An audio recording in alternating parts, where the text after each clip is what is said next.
Hi, I'm Geoff. Welcome back to xHanky Lifestyle TV. Today, we're going to try something a little economical and a little experimental. Given the times we live in, no one likes wasting food or buying extra ingredients that maybe we don't really need. So here is a bacon and egg pie, cheat style. So starting with the prep, as you can see, I've grated some cheese. This is my favourite cheese, it's Edam. But you can use whatever you like, or even none at all. In New Zealand, we'd often use a cheese called tasty cheese, which is pretty much everyone's favourite here. Now, crush some garlic, and then chop the garlic as finely as you can, and get that into a bowl and put it aside. And then let's chop one medium-sized brown onion. So while I'm cutting, why is this a cheats method, I hear you say? Well, for two reasons really. We're going to go cheap on the pastry, and we're also going to cheat on the filling just a little bit. And we're going to use everyone's favourite ingredient to do this, and that's just good old white bread.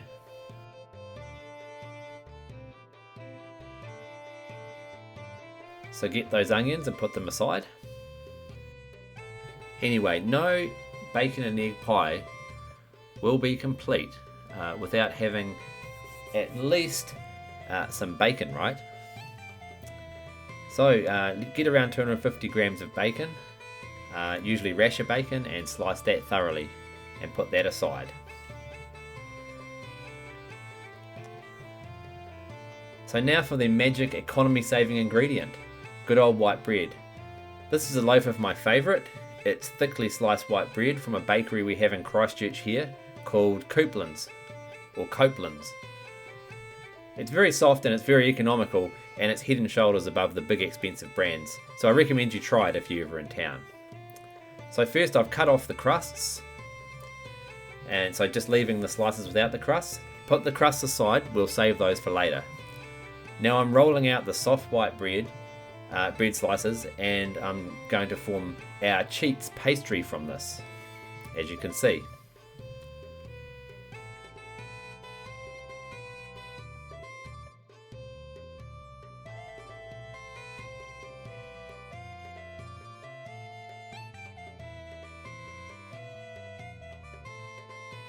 So once these are rolled flat, grab a baking dish, line it with some baking paper, and just drizzle a little bit of olive oil in there just to ensure it doesn't stick. And now lay the flat white bread slices across the bottom of the baking dish like so.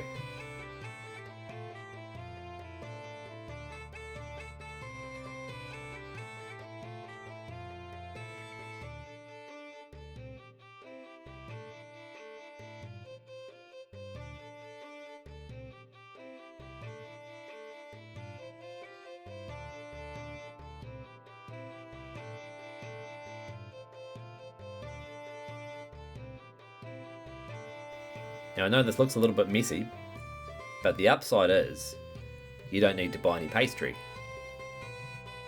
Okay, so now grab those crusts you put aside before and cut them into little cubes like so. My mum always used to tell me to eat my crusts because it'll make my hair curl, she said. I can't guarantee that advice, however, because these days I've got no hair at all. Anyway, get those cubes into the dish, and with that prep done, let's head over to the stove. Okay, get the pan hot, and let's get the bacon in. A little bit of pepper, and then in just a minute we'll get the onions in as well.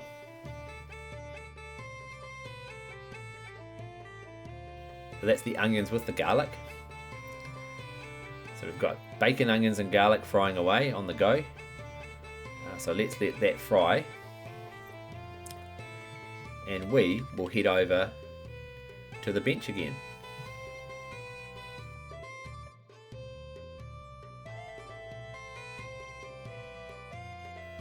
Okay, so while that's frying, let's crack 6 eggs into a bowl, like so.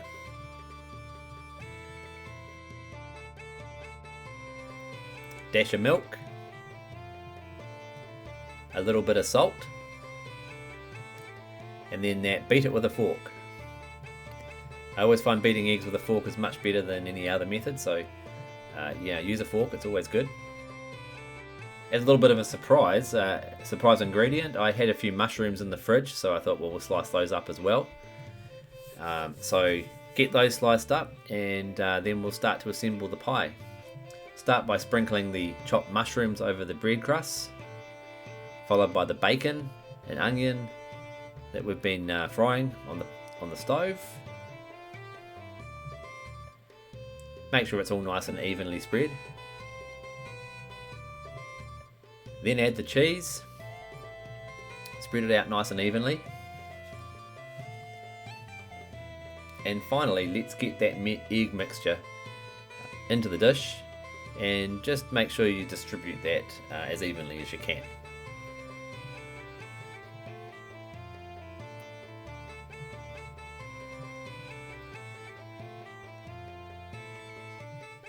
Finally, we'll put a little bit of Moroccan spice on top.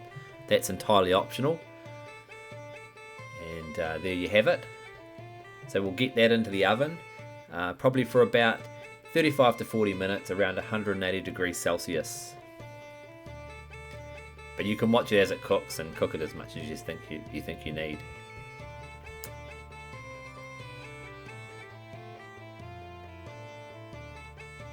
And there's the result. Easy peasy bacon and egg pie. Yummy, and this one is extra economical. Highly recommend you try it. Hope you enjoyed the video, and I hope you try and enjoy this recipe. Let me know what you thought of it in the comments, and like the video if you enjoyed it. Subscribe and ding the bell if you'd like to see more videos like this, and as always, thank you for watching.